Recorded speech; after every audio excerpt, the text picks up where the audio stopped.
Good afternoon, everyone, and welcome to Eastern Lifestyle. I'm your host, Avia Pugh. And I'm your reporter, Kaylee Riccatelli. We're so happy you joined us today. We've got such an awesome show coming up. We'll learn about an author's women empowerment books set in Oriental. We'll get details on an upcoming show at a theater in New Bern. Plus, you'll find out how to get an amazing deal when you dine at this fantastic ENC restaurant. But that's all coming up very soon. But now we need to get into what makes this day special. So, what makes today special, Davia? So, it has to do with us wearing red. It is National Wear Red Day. We actually did it on purpose this time. We did. There was a reason why we matched this time. So this day is where everyone is invited to come together across the country and wear the color red in hopes to help reduce heart disease and strokes.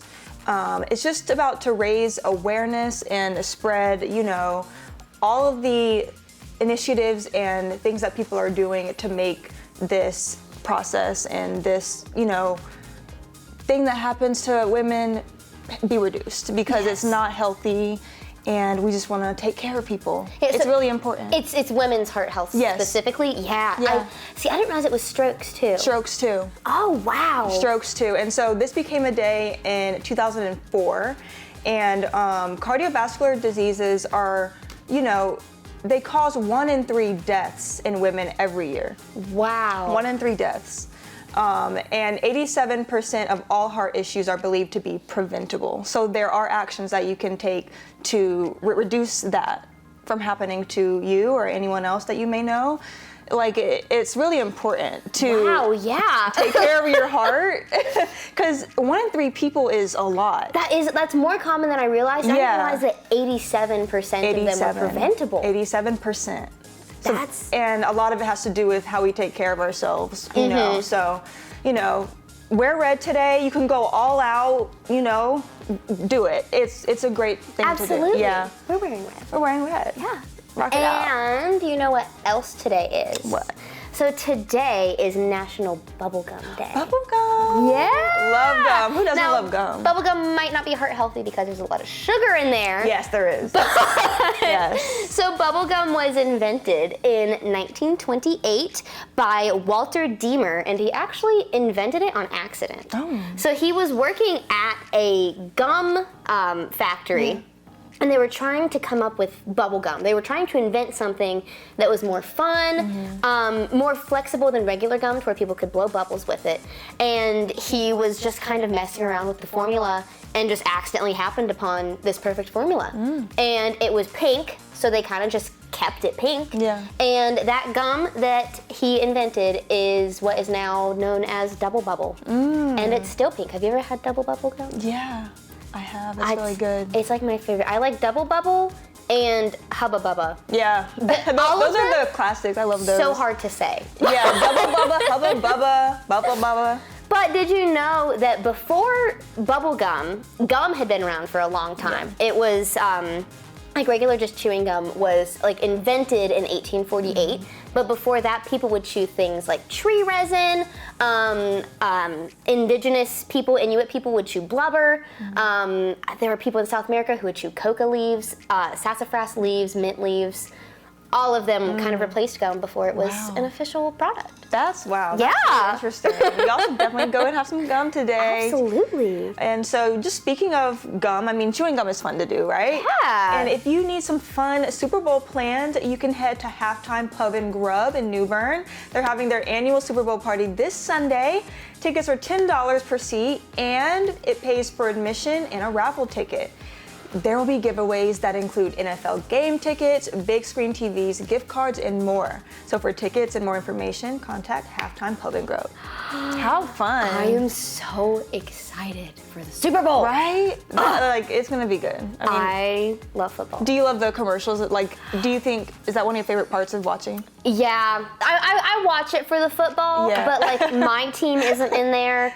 And my favorite players aren't in there either this year. Okay. So I'm just watching it for fun, and the commercials and the Kendrick Lamar halftime show, which SZA is confirmed to be in. Yeah, so, okay, I love that. It's gonna be great. It's gonna be good. It's gonna be really good. I'm excited about that. It'd be so fun to experience that all at halftime. Yes, halftime. Coming up after the break on Eastern Lifestyle, we'll learn about an author's inspiration for her amazing women empowerment books. Stay tuned, you won't want to miss it.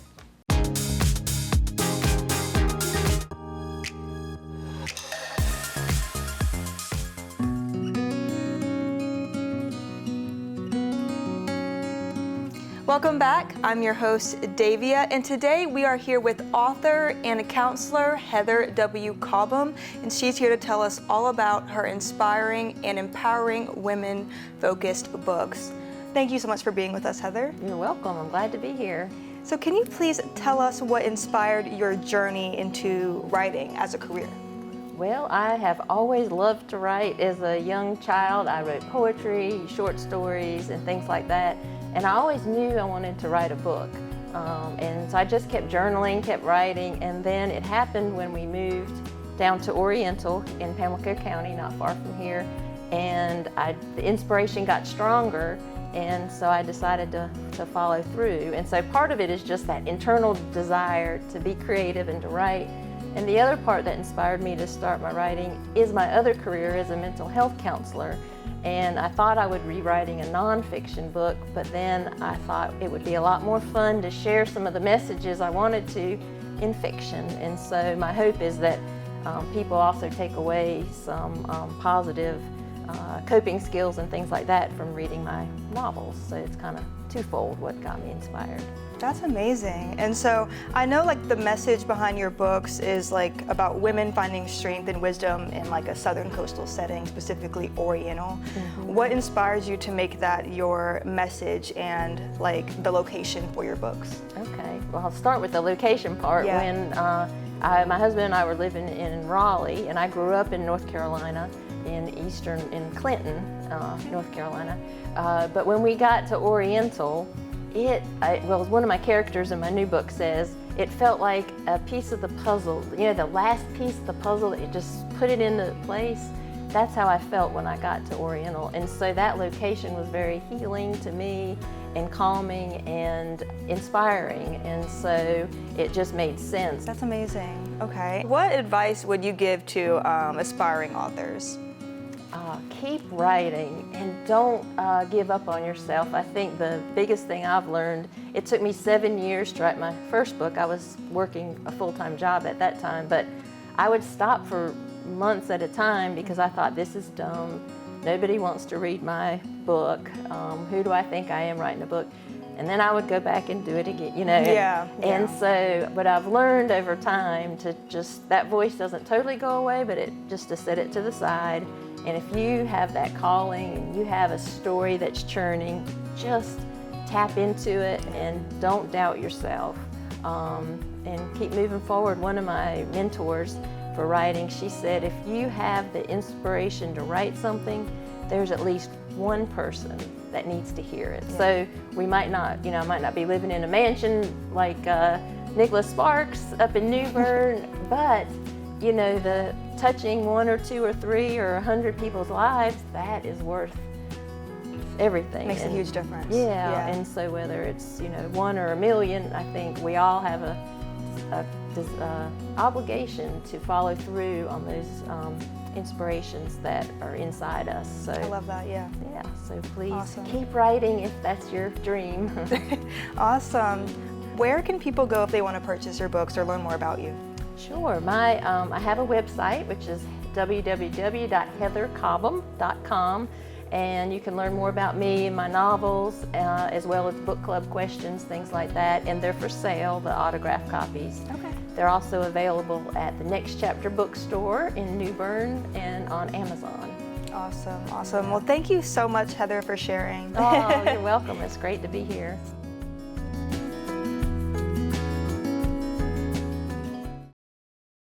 It's time for the moment of Zen. Use this time to calm your mind, whether that's by taking a few deep breaths or meditating. Let go of any distractions or stress and focus on the present. Use this time to relax and find peace.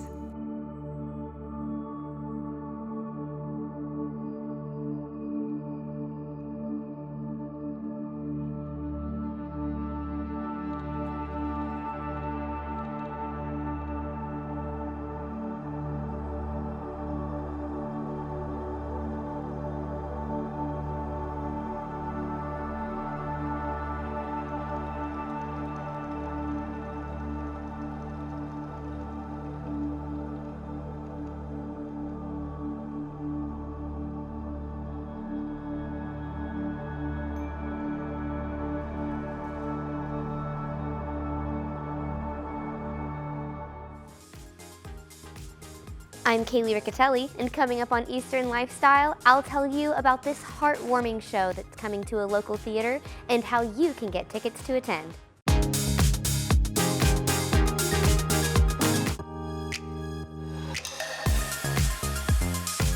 In 1998, 11 women from North Yorkshire, England needed a way to raise money for cancer research. Their solution? A nude calendar starring members of their Women's Institute chapter and strategically placed props related to the group's activities, such as baking and gardening. Their story, titled Calendar Girls, was turned into a movie in 2003, then a stage play in 2009, which is now hitting the stage at Bern Civic Theatre. I was really attracted to the play because I had seen the film. I remember watching this and just thinking it was a fascinating story because it's just like, what? I mean, you're just sort of amazed like that these women they were very intrepid and they had this bravery to do this. And I just thought, that's just such a great, unusual story, right? Well, for me, it's been the group of people that we're doing it with. There's a lot of, because we're all doing this, we're having this shared experience of doing something that's kind of challenging. We're having to be a little brave. It's brought us kind of close together as a cast, so I think that's been a lot of fun. And I think for me, it's kind of looking back. I'm a cancer survivor myself, and this play kind of brings things home, and I want it to be effective for people who are maybe going through tough times as well. Actresses Ginny Dorrington and Emma Jeter are originally from Yorkshire, where the original Calendar Girls story took place. They say they've enjoyed the ability to retell a story that they remember watching unfold. I felt like in the audition I was a bit like, please, can I please have something to do in this show? Because it was just such a cool thing to be around when it was released, and to know it was in Yorkshire, and I've been to Skipton, and it talks about Hebden. I've been to Hebden, I have friends who live there. And so it's just, and it's really important to bring the story to life the way it was meant to be told, and I think that we're doing that here. Yes, I think so. I think having worked in that area and lived in that area and remembering the actual event has been very powerful. I think that because I remember the original calendar that was made, I remember seeing it on the news, and I remember thinking, wow, that is such a brave thing to do. It's not salacious in any way. It's kind of honourable, isn't it, really? The first time you get on stage and you drop your dressing gown and you have no clothes on is a little terrifying. Yes.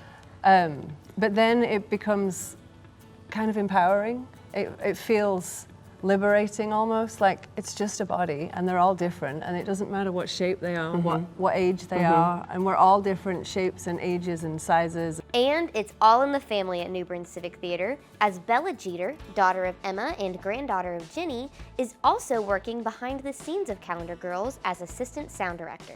Bella says after getting past initial embarrassment, she's learned a thing or two from her mother and grandmother's performances. It's also inspiring. Like, if they can do what they're doing up here, then why can't I go out into the world and do something maybe even better? So if everybody's on point, it will land and the audience will get what I'm hoping is just a really fun. They're going to shed a tear. I know they are. If you're human, I don't know how you could sit with this thing and not be affected by it emotionally, whether it brings you to some laughter or really brings you to some tears that makes you think. It feels great. Look, there's no doubt about it. It feels great when you feel like you've got something really special to share, and there's no other feeling. Calendar Girls has been rated PG-13 for implied nudity and mild language. The show will run Fridays and Saturdays at 7:30 p.m. and Sundays at 2 p.m. from January 31st to February 9th. You can find more information and get tickets at newberncivictheatre.org.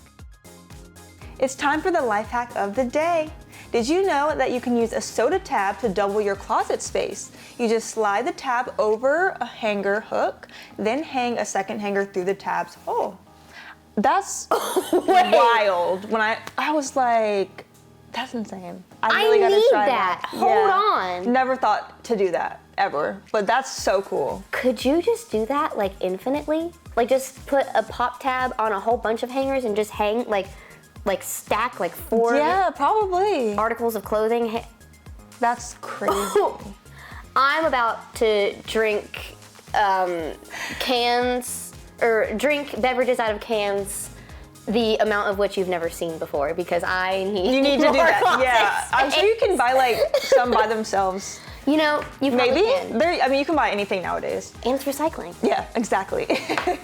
So up next is an opportunity for great savings at one of the best ENC restaurants. But before that, let's get into trivia. So what is the official state song of North Carolina? Is it A, the Old North State, B, Carolina in My Mind, C, North Carolina is My Home, or D, Carolina Time? We'll have the answer right after the break. Don't go anywhere.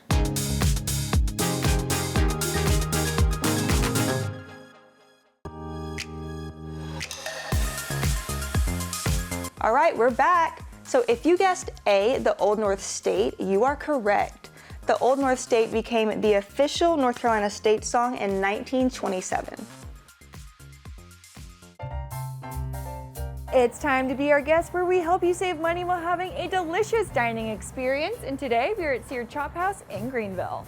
And make sure to go to WNCT.com and find the tab for Be Our Guest to register for your $50 gift card for just $25, as these will sell out fast. We're here with Executive Chef Brandon at Seared Chophouse today. Thanks for coming. I'm so excited. We have such an array of different dishes on this table, but you know, you can't start dinner off before having an appetizer. So what do we have right in front of us? So the two that we chose in front of us are the firecracker shrimp.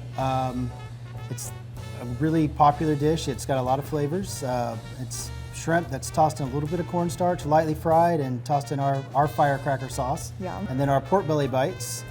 It's pork belly. We cure it for 24 hours, and then we roast it off, and then cool it and cut it and fry it. And it's tossed in our own Cheerwine barbecue sauce. You know, you can't talk about Seared Chophouse without talking about all the arrays and different cuts of meat that you have. So what is right in front of us right here? So that one is it's a ribeye. So every steak that we have is hand cut, but the ribeye is definitely our most popular steak. Great, it's marbled, it's fatty, it's a really good steak. And Chef, we have another steak right here also. Yeah, so that's our New York strip. It's a little bit leaner than a ribeye, and that's served with our sweet potato puree and then our fresh sauteed broccoli. And we have a very decadent, rich looking dish right here. You know, it looks perfect for date night. What do we have? So that is our short rib dish. So it's a braised short rib, and then that is served with a celery root potato mash, Brussels, carrots, pearl onions, mushrooms, and it's topped with a red wine demi-glace sauce. So we have the Moscow Mule, and that's a light, bubbly drink. A little bit of lime goes great with our mahi tacos. We have our smoked and seared old fashioned, which comes with seared orange peel, bourbon cherry, brown sugar, bourbon, and some bitters. And then we have our Pinot Noir, which goes great with any red meat, but we have a very extensive wine list that can help pair with anything that we have. So we have a huge menu selection for desserts, but we picked two of our favorites. What do we have right here? So first we have the panna cotta, literally means cooked cream. So it's cream thickened with gelatin, coulis, and then we have macerated berries, which are berries tossed in a little bit of sugar. The bread pudding is great to share. It's brioche that's been soaked in a custard, so egg and cream and sugar and vanilla. And then we cook that off and top it with an anglaise. Chef Brandon, thank you so much for showing us all your delicious menu items. I can't wait to dig in. Yes, thanks for coming. And make sure to go to WNCT.com and find the Be Our Guest tab to get your $50 gift card for just $25, because these are going to sell out fast.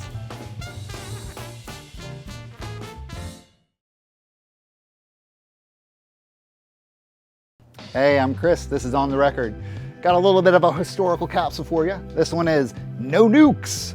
What is No Nukes? No Nukes was a sort of culmination of 5 different concerts, and there was a group that had sprung up after the 3 Mile Island incident, and it was Bonnie Raitt, Graham Nash, and Jackson Browne were some of the main pivotal figures in bringing together so many artists and musicians at the time when nuclear power and nuclear weapons were starting to become more proliferated. I think in that era, you also had a lot of world tension going on, so a lot of these artists were sort of putting everything aside. So you ever want to hear what it was like back in the day, no nukes. It's a good one. Until next time. Want to be featured on Eastern Lifestyle? Whether you have a business or you're someone with an interesting story to share, email us at easternlifestyle@WNCT.com for an opportunity to be featured. Thank you so much for joining us today. Remember to enjoy every moment of your Eastern lifestyle, and we'll see you next time. Segments in today's episode are sponsored by Bern Civic Theatre and Seared Chophouse.